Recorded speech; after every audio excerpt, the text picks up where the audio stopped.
Okay, so now this panel comes to the final presentation by Professor Yat-Sen. He is a professor and specialist in Buddhist studies and psychology. Yeah, so Professor Yat.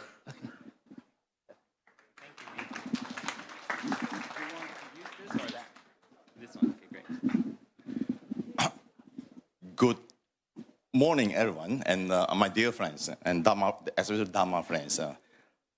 Today's talk, my topic is the Buddhist Meditative wisdom, the way towards 实修佛学 in Taiwan. Because the English is not my native language, so please bear with me.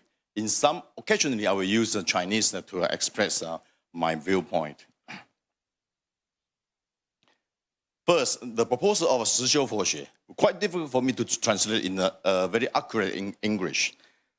This presentation will attempt to suggest, in the process of conducting Buddhist studies, if the researcher can carry out actual Buddhist meditation practice and have a certain degree of meditation experience, thereby developing or attaining Buddhist meditation wisdom, no matter whatever the standard is, then I think that you will be of great benefit to the academic community.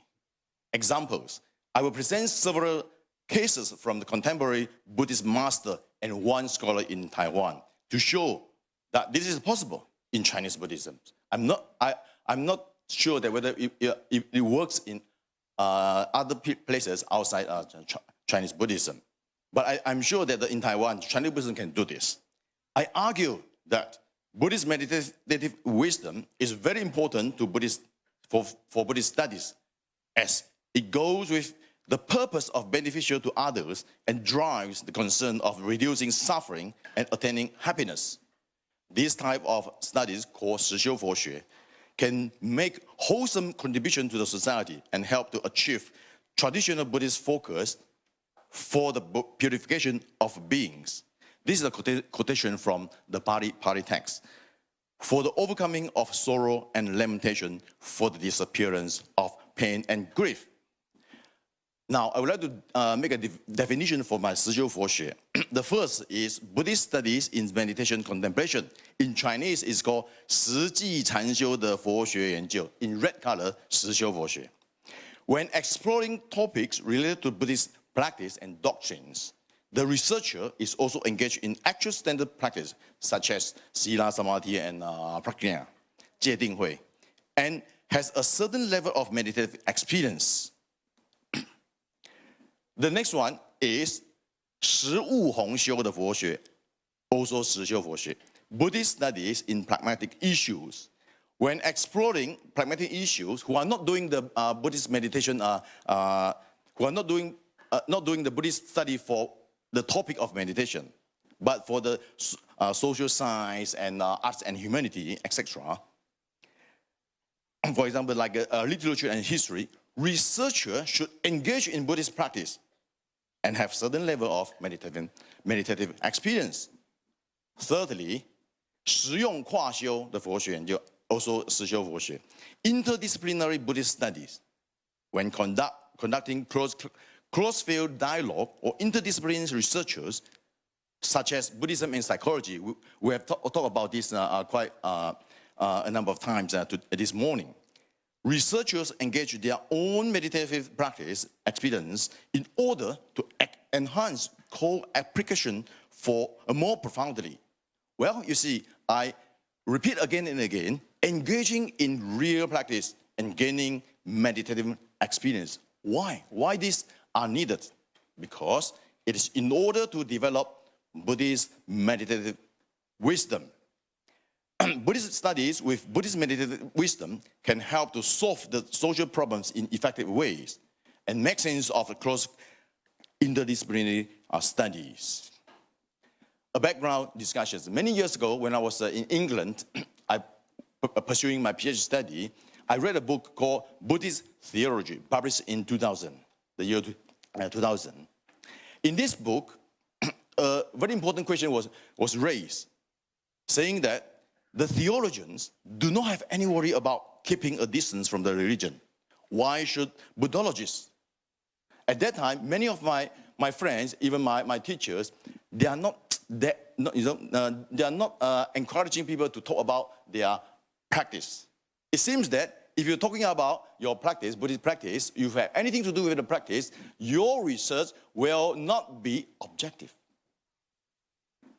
Well, shall we develop Buddhist theology in this book? The answer, of course, is definitely. My answer is also the same. Yes. And now, passing 24 years past, I think that 实修佛学 might be one good option. So I changed the original title of the book is Buddhist theology, but this theory is still theo. So I changed this into the Buddhist Buddhologies. In Sanskrit or Pali, it's called Bhavanalogy.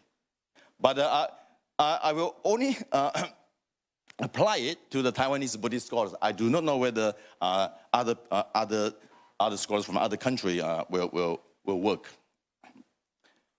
Now let me give you my concern and as my evidence.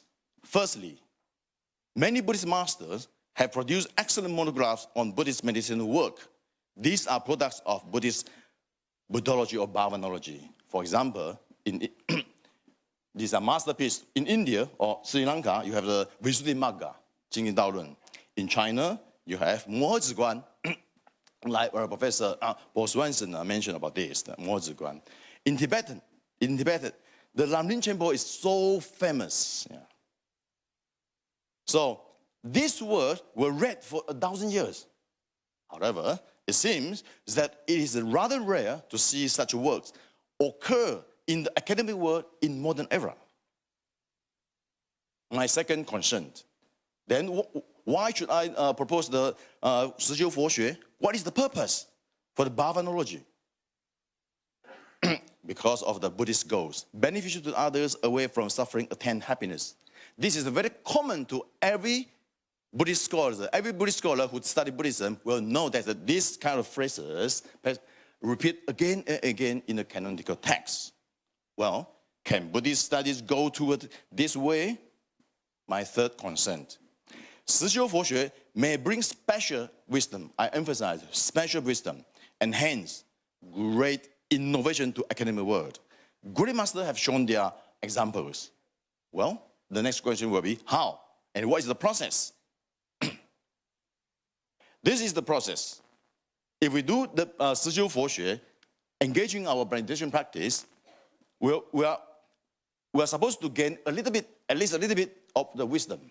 This wisdom will give rise to the great talks in our Buddhist studies, and hence the innovation for our academic studies. And what kind of wisdom is this? The wisdom is the wisdom of 任运感通的智慧, which is quite different from mundane intelligence. 跟世俗的才智不太一样.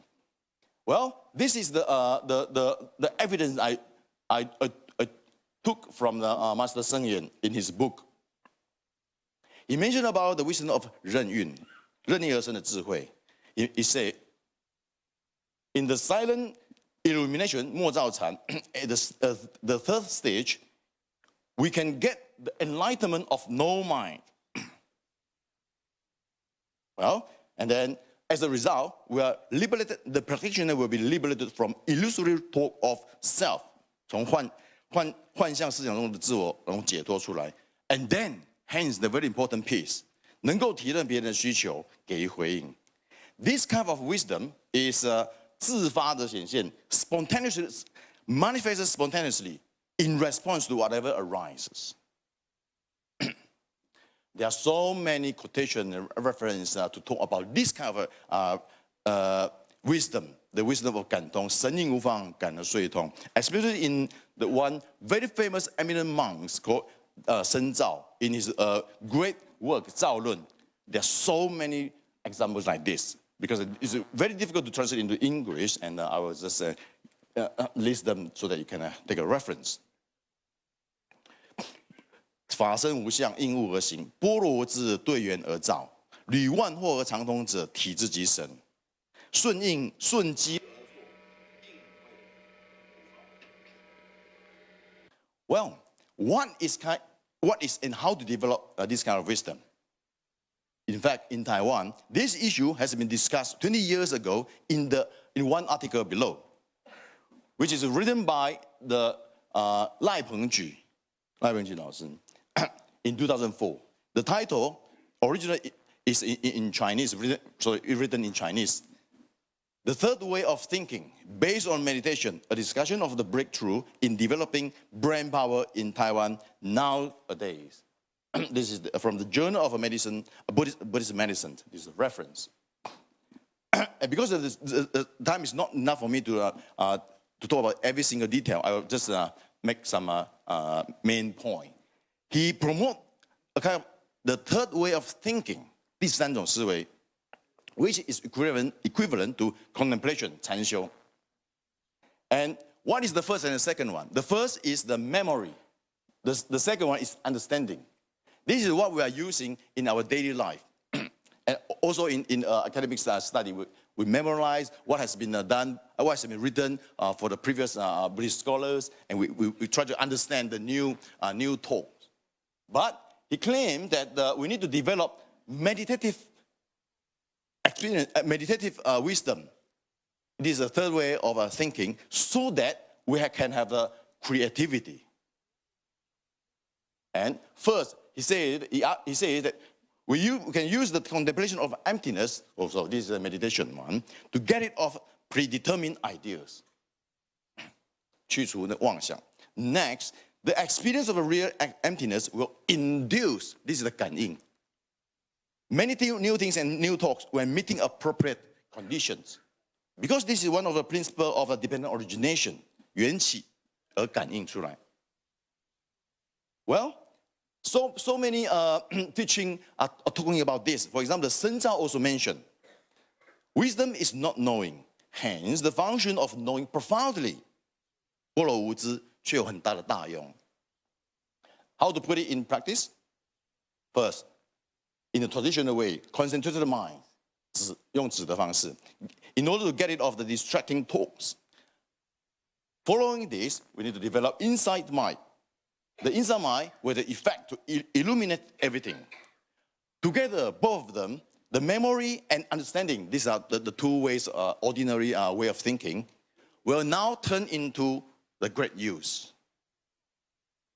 Well, the example of this kind of great use of wisdom is also seen in contemporary Buddhism master.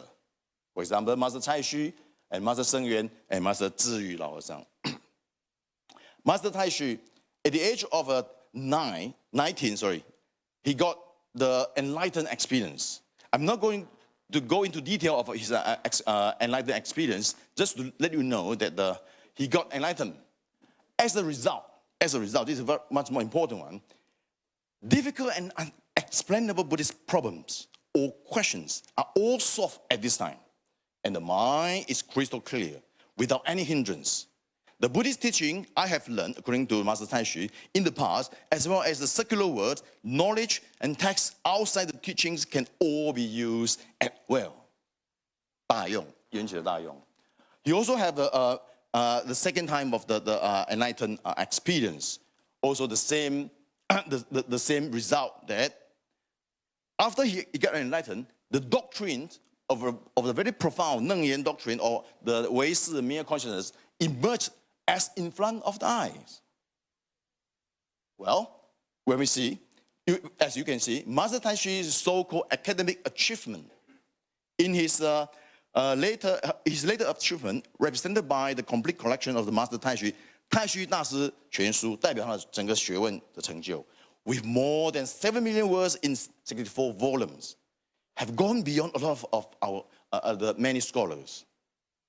Next, I will give some examples that the master I have met in person, Lama Drum Mountain, Master Sheng Yuan, when I was a graduate student in the Zhonghua Institute of Buddhist Studies.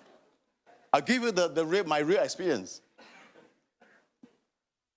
According to one report, that the Master Sheng Yuan got his experience at the age of 28. In one occasion, the Master Ling Yuan Lao和尚 gave Master Sheng Yuan a striking, enlightening shout, 棒喝. Well, at that time, he got the enlightened experience. And he mentioned that having released a lot of a negative emotion, I became very clear about what to do in the future life. What to do in the future life for him? He practiced in seclusion for 6 years. 闭关自修. During this practice, he has done a lot of self-cultivation, meditation, reading and studying a lot of canonical texts. So at that time, he got deep into the roots of Buddhist thoughts. Again, his academic achievements are represented by the 108 volumes of the complete collection of the Dharma drums, 法鼓全集108册. The whole amounts are so numerous, many times than the works of many scholars. 很少人可以比. Next one. When I was an undergraduate student, I met one great master called Master Zhiyu Lao Sang. Quite few people know him. He's from the Pure Land Monastery in Taiwan, Xilian Jingyuan. And I believe the abbot, the present abbot is, maybe we'll see him in the day 3. He promotes the teaching practice Amitabha, learning Nanshan Vinaya. I learned a lot from him. He also has an enlightened experience at the age of 28. When he read the Sutra of Perfect Enlightenment, Yuan Jue Jing, he realized, sorry, one typo here, that the words of all Buddhas are like empty flowers arising and disappearing in chaos. 诸佛世界犹如空花，乱起乱灭, and then the tears kept flowing, and then he get sudden realization. 就开悟了. Now, also we have seen that the Master Zhi, he has so-called academic achievement. He left behind the collection of works by Elder Monk Zhi Lao Sang 著作全集, which contains nearly 60 monographs expounding 华严思想, Vaibhuriya, Prajnaparamita, Lotus, and Pure Land doctrines. Very few scholars in Taiwan who are doing Chinese Buddhism can compare with him. Well, these are monks. What about the ordinary lay person? If you can still recall that earlier I mentioned Lai Pengju Lao Sư, he's a lay person who talked about the third way of thinking. Well, he's a practitioner as well, Buddhist practitioner. He's a medical doctor and a practitioner and scholar for Buddhist studies, passed away.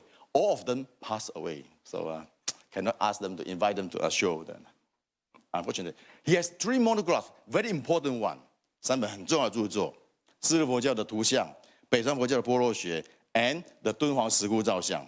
The middle one is something that I think that very few people can, it's one of the best, one of the best in Taiwan, talking about the origin of Mahayana Buddhism in terms of investigating the track of a meditation. One of the best. Apart from this, because he's a medical doctor, he also use his Buddhist meditation wisdom to develop a very nice solution to try to improve or cure the hepatitis B virus. 他用他的这个佛教的智慧呢，结合他的医学呢，发展出一个非常厉害的中药的处理方式，处理肝炎。So use Buddhist doctrine. This doctrine comes from the my only school one, 就是唯识的 the doctrine of the seed, 种子六义 and the Vasana doctrine, the perfume doctrine. Use the Buddhist meditative wisdom to combine with his Chinese and Western medicine background and make an innovation treatment for hepatitis. I'm not going to go into details for this, his argument and proof. Now, let me come to my conclusion.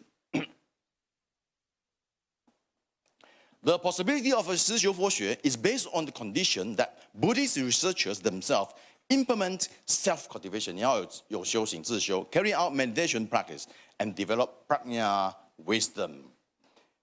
Referring to the example of the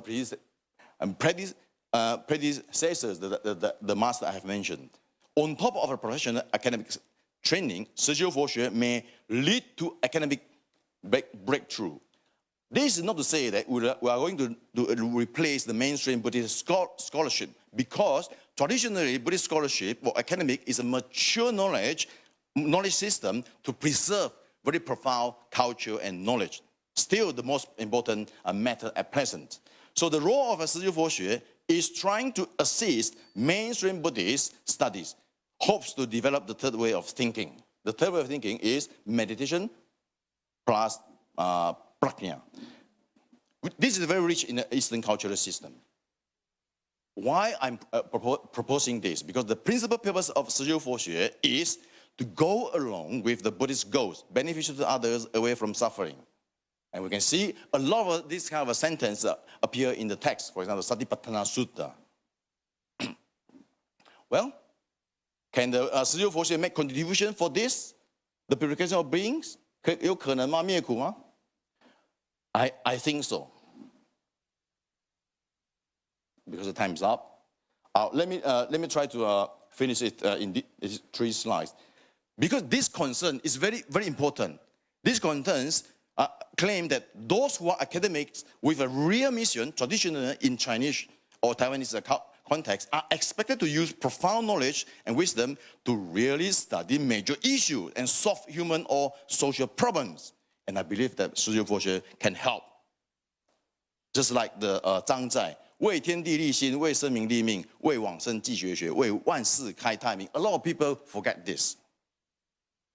It is exactly in this sense that I would argue that Buddhist meditation wisdom is better than artificial intelligence. BMW is better than AI. Thank you very much.